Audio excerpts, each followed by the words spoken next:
Necessary. चलो आप लोग इसके से केमिकल हटाते हैं, केमिकल हटाते हैं, जस्ट इतना रखते हैं। शायद ये जो वर्ड है बॉन्डिंग के आप आपके डेली रूटीन लाइफ में यूज करते हो, है ना। बॉन्डिंग होती है आपकी भी।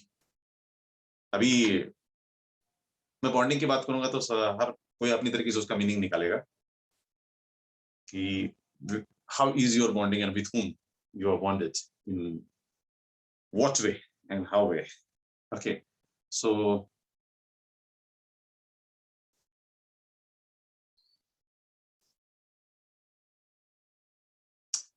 yes, Om, thank you for your feedback. Surely accordingly I will already generally मैं करता भी हूँ, जो लास्ट चैप्टर में भी मैंने किया था, यहाँ पे भी मैं उस तरीके से फॉलो करूंगा चैप्टर को कवर करने के लिए।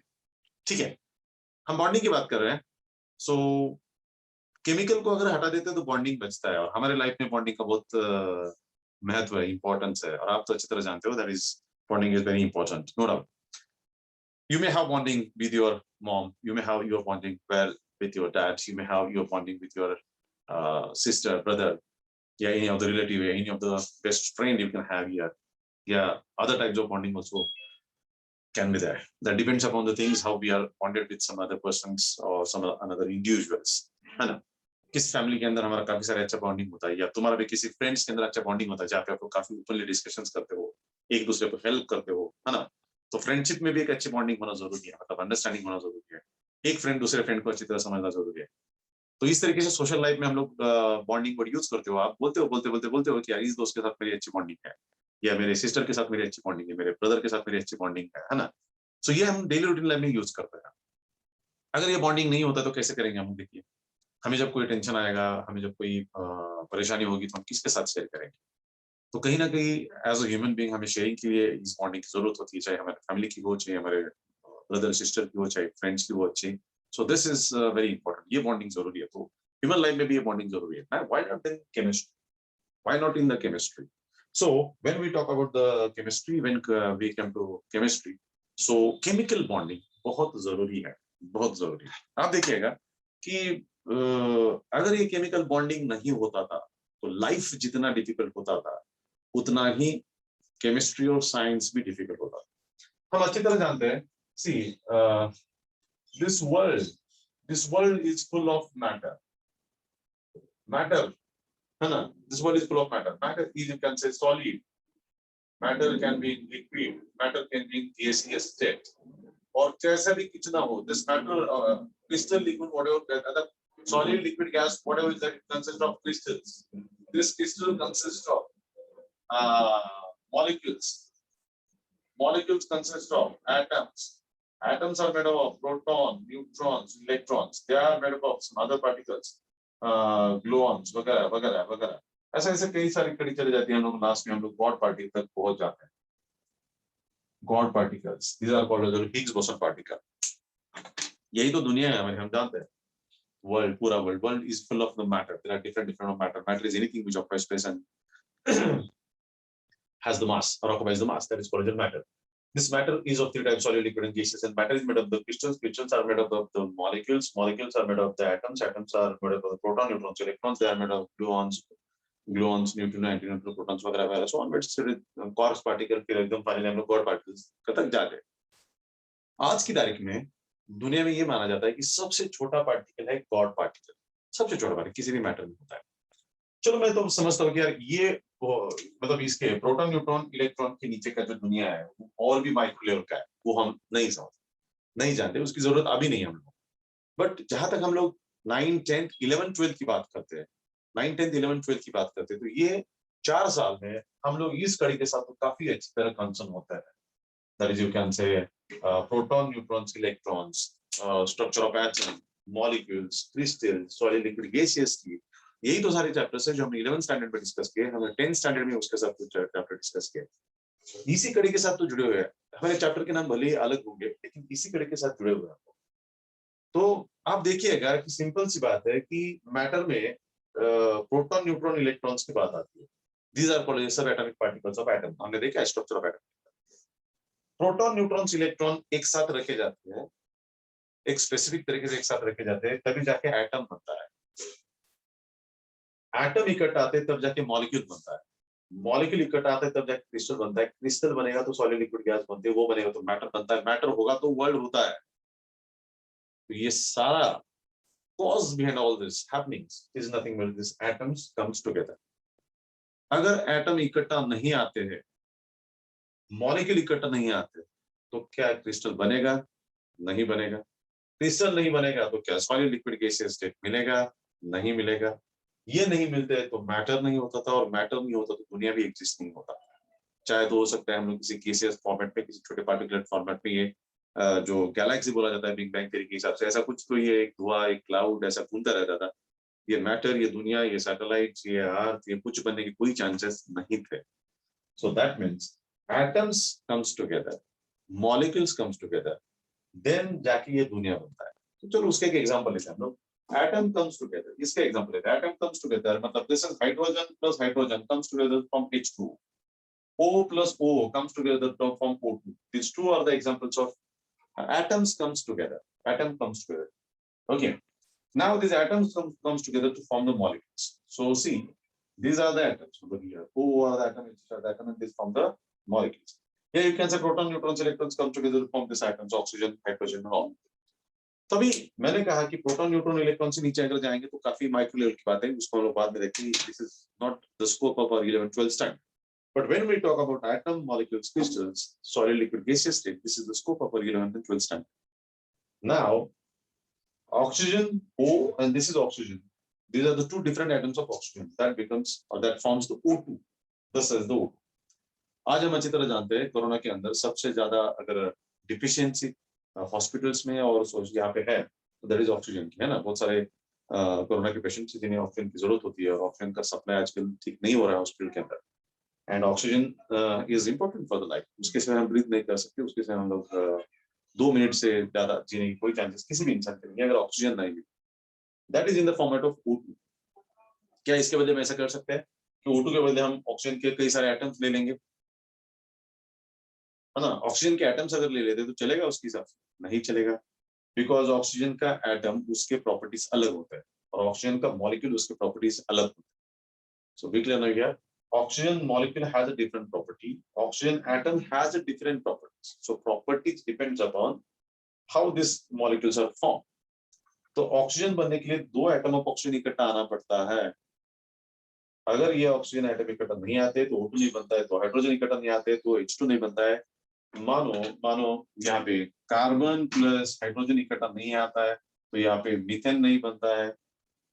कार्बन प्लस हाइड्रोजन इकट्ठा नहीं आता तो ईथेन नहीं बनता है, आइसोब्यूटेन नहीं बनता है, जो हमारे घर के अंदर गैस वगैरह आती है सारे। इसका मतलब है कि atoms must come closer from the molecules and so on, this chain continues up to the existence of this world.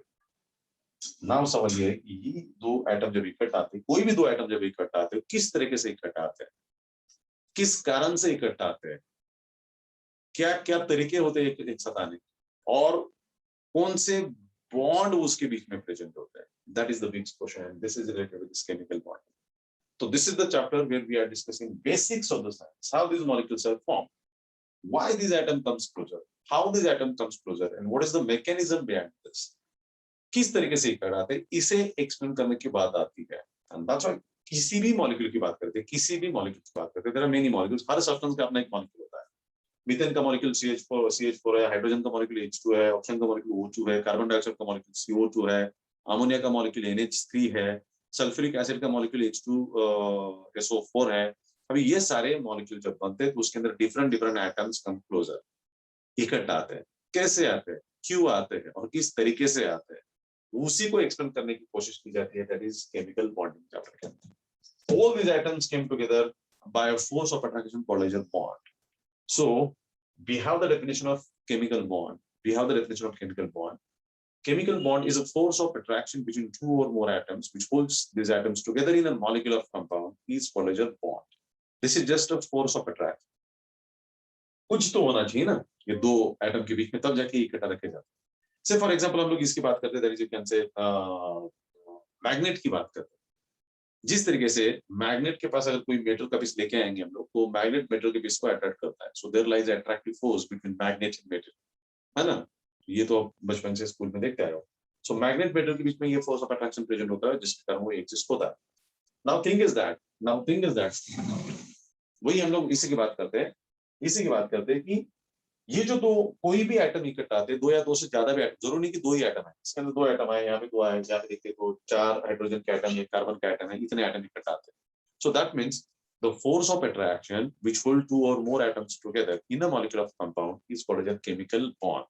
So chemical bond is a force of attraction which holds two or more atoms together in a molecule of compound is called as a chemical bond. We have first definition, chemical bond. Okay.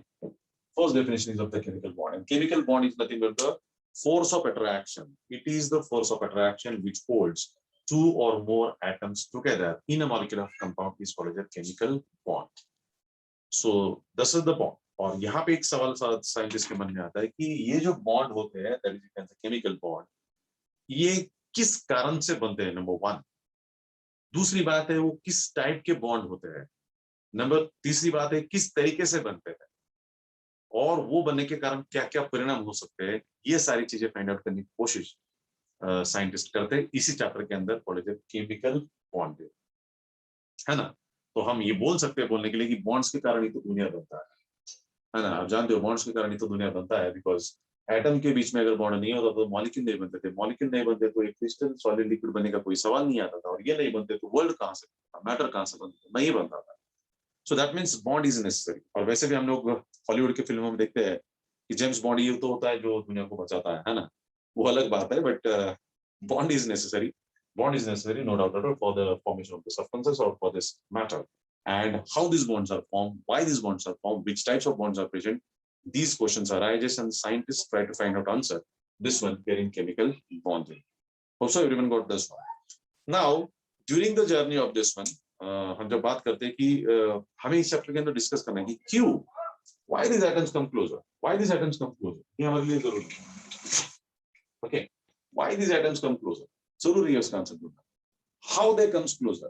There are different theories which try to answer this question. Why and how bonds are formed? वो हमें इसके अंदर discuss करना है, ठीक है. सो थोड़ा सा उसकी तरफ चलते हैं कि क्या क्या डिस्कस करना है. तो जैसा हमने देखा यहाँ पे, पहला तो हमने देखा केमिकल बॉन्ड का डिस्कस किया, फिर why bond is formed. इसका आंसर पहले देना पड़ेगा. This is number 1 question which arises. And then how bond is formed. Number 3, what are the types of bond? Number 4, what are the consequences of the bond formation? ये questions arise. So we know these are the questions arise. Number 1, why bond is formed, how bond is formed, and what types of bonds are formed. बस इन्हीं questions के answer जो होते हैं इस chapter के अंदर ढूंढते हैं हम लोग, इसीलिए यही हम ये चैप्टर का कंटेंट मानते हैं. तो सबसे पहले क्या देखेंगे हम लोग, why bond is formed, इसका आंसर देखेंगे. how bond is formed ये सबसे इंपॉर्टेंट टॉपिक है, और टाइप्स ऑफ बॉन्ड ये उसके पैरेलल बात है, लेकिन इंपॉर्टेंट है how bond is formed. उसके बारे में कम से कम हमारे पास 4 थ्योरी इस चैप्टर के अंदर डिस्कस करेंगे हम लोग. नंबर 1 थ्योरी जो डिस्कस करेंगे that is nothing but the octet rule और ऑक्टेट थ्योरी हम डिस्कस करेंगे. ऑक्टेट रूल और ऑक्टेट थ्योरी. नंबर 2 देखेंगे हम, दैट इज यू कैन से then BBT. Number 3, hybridization. Okay, and 4 is molecular orbital theory. ये 4 थ्योरी में VCPR थ्योरी भी आ जाता है. मतलब यहाँ पे हम ऐसा करते हैं, ये सेकंड लेते हैं, ये थर्ड लेते हैं, this is fourth and this is fifth.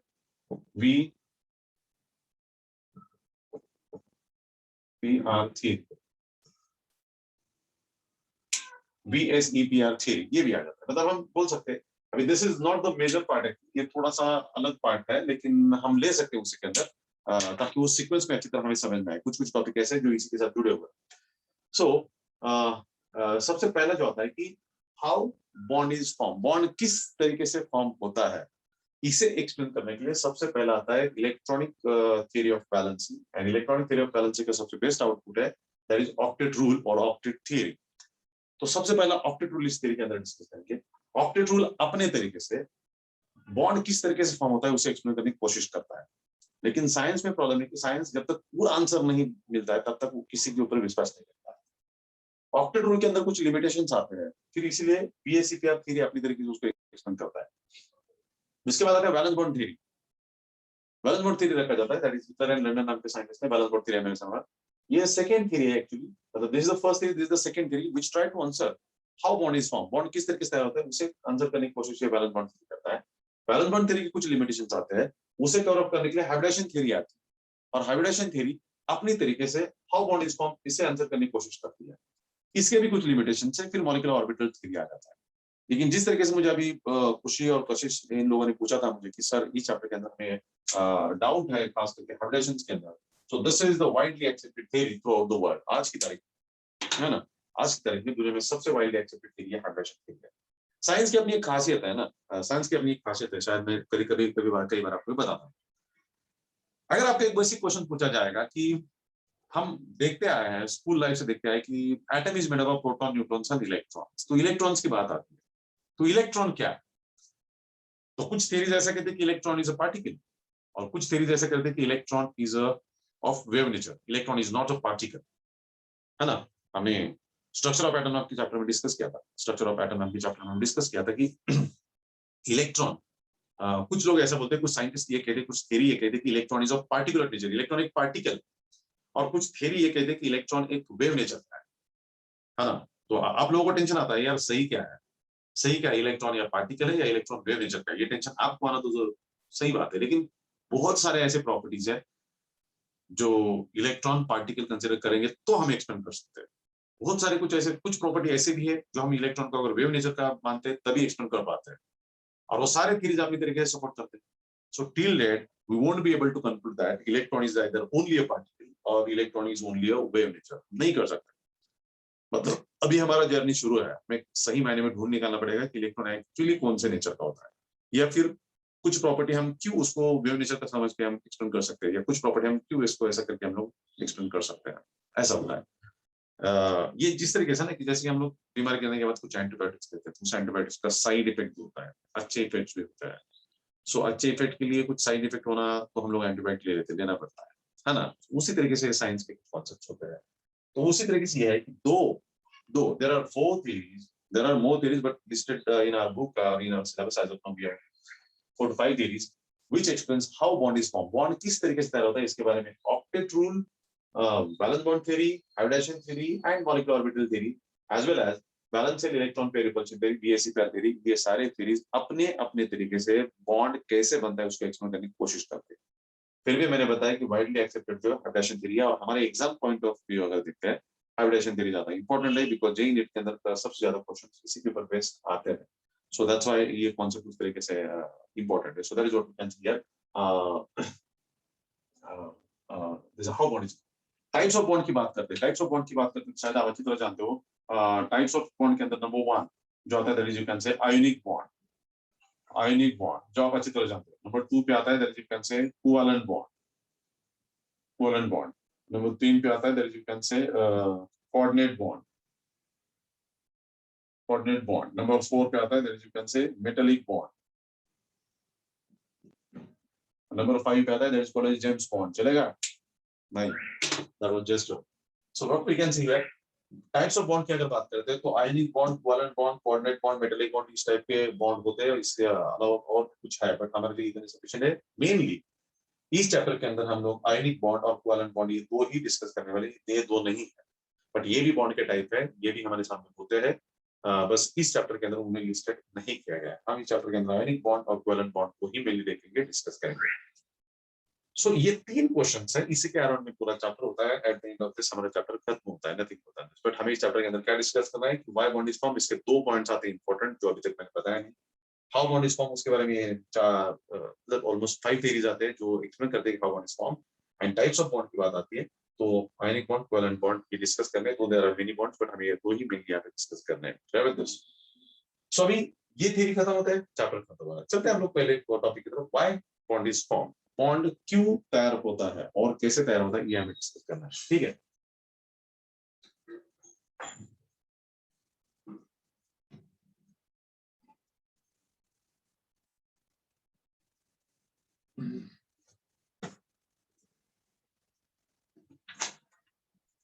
हमारा क्वेश्चन है why bond is formed?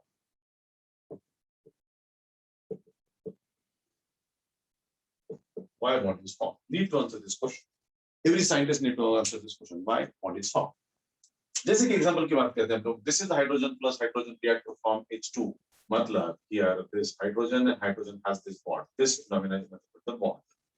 जो हम लोग डैश लाइन से दिखाते हैं, है ना, बॉन्ड को हम लोग डैश लाइन से दिखाते हैं क्योंकि हमें ऑर्गेनिक केमिस्ट्री में आदत लग चुकी है. ऑर्गेनिक केमिस्ट्री में हम मीथेन का स्ट्रक्चर दिखाते हैं, CH this is the structure of methane, जिसके अंदर हम कहते हैं कि these are nothing but the bond.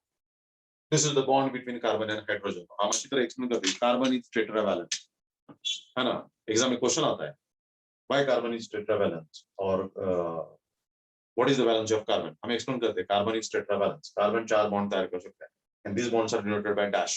Even organic chemistry में भी देखा आपने, bonds are somewhere by some of the scientists they are shown by dash, by some of the scientists they are shown by 3D model, by some of the scientists they are shown by spring, by some of the scientists they are shown by spring model, ball and stick model.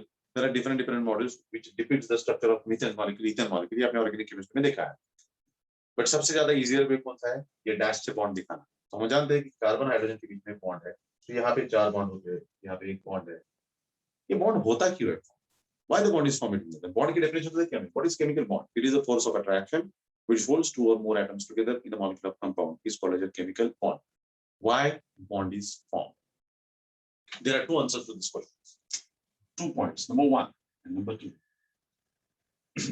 Number 1, concept comes from thermodynamics. Everything is tending towards stability. Stability. Everything is tending towards stability. And to attain octet. So these are the 2 reasons. Why bond is formed? So it's very important thing that everything in this world is tending towards stability. हम अच्छी तरह जानते हैं thermodynamics के concept की, अर्थ expand हो रहा है, because temperature is increasing, global warming, ये सारे एक दूसरे के साथ जुड़े हुए क्वेश्चंस है. बट अर्थ एक्सपांड हो रहा है. थर्मोडायनामिक्स की भाषा में expansion is a spontaneous process, और वो हो रहा है. और यही थर्मोडायनामिक्स ये भी जानता है कि stability, thermodynamics is one of the branch of chemistry. What is thermodynamics? It is a branch of chemistry which is related to heat related stability. तो हर दुनिया का हर एक पार्टिकल, हर एक सब्सटेंस स्टेबिलिटी की तरफ जाना चाहता है. आप भी जानते हो, हमें से हर एक बच्चा, हर एक बंदा सेटल होना चाहता है, स्टेबल होना चाहता है. अच्छा इनकम, अच्छी नौकरी या अच्छा बिजनेस, अच्छी गाड़ी, अच्छा घर देना चाहता है. And we think that this will give the stability to me. So everyone is struggling for the stability. तो साइंस ये कहता है कि हर पार्टिकल, हर मॉलिक्यूल, हर सब्सटेंस स्टेबिलिटी की तरफ जाना चाहता है. और स्टेबिलिटी के लिए जरूर क्या होता है? तो lowest energy containing state is called as stable state. हर सब्सटेंस का lowest energy containing state is stable state होता है, और highest energy containing state unstable state होता है. अब देखिए, किसी भी पार्टिकल के अंदर अगर एनर्जी ज्यादा है तो वो अनस्टेबल है, और किसी भी पार्टिकल के अंदर एनर्जी अगर कम है तो वो स्टेबल माना जाता है according to stability, according to thermodynamic concepts. तो thermodynamic has the answer for this one. Every particle is tending towards stability. हर पार्टिकल स्टेबिलिटी की तरफ जाना चाहता है, और स्टेबिलिटी की तरफ तब जाएगा जब उसकी एनर्जी कम हो. जो भी एनर्जी है हर पार्टिकल की, वो जितनी कम होगी उतना वो स्टेबिलिटी की तरफ जाएगा. जितनी एनर्जी ज्यादा होगी उतना वो अनस्टेबल बनता जाएगा. बराबर है? So that is what we can see. इसके एक बेस्ट एग्जांपल मैं देना चाहूंगा कि हमारे घर के कंप्यूटर की बात करते हैं, हम लैपटॉप की बात करते हैं, मोबाइल की बात करते हैं. तो क्या हमारा मोबाइल यूज करने के बाद, गेमिंग करने के बाद मोबाइल गर्म नहीं होता है? 100% होता है, हीटअप होता है. तो हीटअप होता है तो उसकी एनर्जी बढ़ती है. एनर्जी बढ़ेगी, वो अच्छा परफॉर्म नहीं करेगा. हो सकता है कि हमारी बैटरी ब्लास्ट हो जाए, हो सकता है हमारे सॉफ्टवेयर में कुछ प्रॉब्लम आए, हो सकता है और कुछ उसके अंदर इलेक्ट्रॉनिक डिवाइसेस, हार्डवेयर के स्पेयर पार्ट्स खराब हो जाए. That may happens. So that means it won't give us stable performance with that, है ना. गाड़ी का इंजन है, हमारे 4 व्हीलर की बात करते हैं, समर के दिन चल रहा है, it won't give us stability when it is heated up. So car बहुत चलाई हमने, ऐसे भी हमने देखे कि अचानक जल जाती है कार, चलते चलते रास्ते पे जली, ऐसे हमने इवेंट देखे हैं. 2 व्हीलर के बारे में वैसा होता है, बिकॉज जितना ज्यादा हीटअप होगी उतना स्टेबिलिटी कम मिलेगा, उतना परफॉर्मेंस कम मिलेगा. वही तो बात है पार्टिकल क्या है. और सीधी हमारी बात लीजिए, हम भी कभी कभी किसी न किसी कारण से अनस्टेबल होते हैं, कभी कभी गुस्सा आता है किसी चीज का. तो अगर हमें किसी चीज का बहुत ज्यादा गुस्सा आता है तो क्या हम स्टेबल और राइट डिसीजन ले सकते हैं? गुस्से में लिया हुआ डिसीजन जनरली गलत डिसीजन होने के चांसेस ज्यादा होते हैं, और जितना कूल माइंडेडली हम लोग डिसीजन लेंगे उतने राइट होने की चांसेस. ठीक है, साइंस किस तरीके से एप्लीकेबल होता है, हम उसकी बात नहीं कर रहे, मेनली हम बात कर रहे हैं स्टेबिलिटी की। और according to thermodynamic concept, every particle, everything in this world is tending towards stability. हर चीज स्टेबिलिटी की तरफ जाना चाहती है, और स्टेबिलिटी की तरफ तब जाएगी थर्मोडायनामिक के हिसाब से जब उसकी एनर्जी सबसे कम हो। Minimum energy content state is called as stableless state. That's why हम जब इस हाइड्रोजन की बात करते हैं, इस हाइड्रोजन की बात करते हैं, इस हाइड्रोजन का अपना एनर्जी, इस हाइड्रोजन का अपना एनर्जी, जब हाइड्रोजन मॉलिक्यूल तैयार होता है तो 436 kilojoule energy delta H 436 kilojoule energy release होती है, माइनस इतनी एनर्जी रिलीज होती है। आप देखिए, हाइड्रोजन एटम का अपना एनर्जी, इस हाइड्रोजन एटम का अपना एनर्जी, दोनों जब इकट्ठा आते हैं तो ये 436 किलोजूल एनर्जी रिलीज करते हैं, इतना एनर्जी बाहर आता है। अभी इसका इतना एनर्जी बाहर आने के बाद इनसे तो ये ज्यादा स्टेबल होता है। ऐसा नहीं कह सकते हम लोग कि हाइड्रोजन इज स्टेबल, सबसे ज्यादा स्टेबल, बट एक एक हाइड्रोजन एटम से हाइड्रोजन मॉलिक्यूल ज्यादा स्टेबल होता है, इसकी एनर्जी कम होती है, and that's why it is stable. So according to the stability state, ये स्थिति होता है। and दूसरा जो आंसर है that is given by electronic theory of balancing, or you can say almost by octet। हम अच्छी तरह जानते हैं पीरियोडिक टेबल के अंदर कई सारे एलिमेंट्स है ना, पीरियोडिक टेबल के अंदर 118 एलिमेंट्स है, उसके अंदर मेटल्स है, नॉन मेटल्स है, मेटलॉइड्स है, there are different types of elements present in metals, हम अच्छी तरह जानते हैं ना। उसके अंदर होता क्या है, उसके अंदर होता क्या है कि नोबल गैसेज जो 18 ग्रुप एलिमेंट है वो दुनिया में सबसे ज्यादा स्टेबल है। Noble gases 18 group element periodic table के अंदर वो सबसे ज्यादा स्टेबल है, और बाकी सारे एलिमेंट अनस्टेबल। अभी हम केमिस्ट्री की भाषा में स्टेबिलिटी की बात करते हैं तो जो रिएक्ट होते हैं वो अनस्टेबल है, और जो लेस रिएक्ट होते हैं वो अनस्टेबल है। थर्मोडायनामिक्स की भाषा में जो ज्यादा एनर्जी वाले सब्सटेंस है वो अनस्टेबल, और जो लेस एनर्जी वाले सब्सटेंस है वो स्टेबल है। तो हम यहाँ पे जब आते हैं तो केमिस्ट्री की भाषा में ये कहते हैं कि जो सब्सटेंस बहुत रिएक्ट होता है, स्पीडली रिएक्ट होता है, वो अनस्टेबल माना जाता है, और जो रिएक्ट नहीं होता है, कम रिएक्ट होता है, उसे स्टेबल माना जाता है। तो हम ये अच्छी तरह जानते हैं पीरियोडिक टेबल के अंदर नोबल गैसेज जो 18 ग्रुप एलिमेंट है, जिसके अंदर helium, neon, argon, krypton, xenon, radon, ये सारे एलिमेंट्स है, सारे एलिमेंट्स काफी स्टेबल एलिमेंट्स, इसलिए तो उन्हें नोबल एलिमेंट कहा जाता है। But they generally do not take part in chemical reactions. सवाल ये why they do not take part in chemical reaction? They do not take part in the chemical reaction. The reason behind that is nothing but the stability. Noble gases has 8 electrons in their outermost orbit, except helium. Helium is the only element which has completed duplet. It has 2 electrons in the outermost orbit. But the rest of the element has completed 8 electrons in their outermost orbit, and that's why they attain the stability. Octa matlab 8. Every element in periodic table try to complete 8 electrons in their outermost orbit, except helium, and that's why that is called, you can say, octet. So why chemical bond is formed? Because every element want to attain the stability by attaining 8 electrons in the outermost orbit, and that's why they go into the reaction. That's why they forms the bond. So why the bond is formed? In order to attain the stability, in order to attain the 8 electrons in the outermost orbit, every element participating in the reaction occurs, chemical bond is formed. That's why the molecule of substances are formed. So that is what we can say here, why bond is formed. Now you got the answer for why bond is formed, and tomorrow we'll get the answers for how bond is formed. How bond is formed के बारे में 4 theories आएंगे. Number 1 octet rule, number 2 BSC pair theory, number 3 valence bond theory, number 4 hybridization theory, and number 5 molecular orbital theory. एक एक theory को हमें समझना है, एक थ्योरी समझा तो दूसरा थ्योरी समझने में मुश्किल नहीं आती है, सारे थ्योरी समझेंगे, उसी के साथ ये चैप्टर खत्म भी होगा। कल के लेक्चर में देखेंगे how bond is formed, octet rule and grace theory. Till then, thank you much, bye bye, see you tomorrow.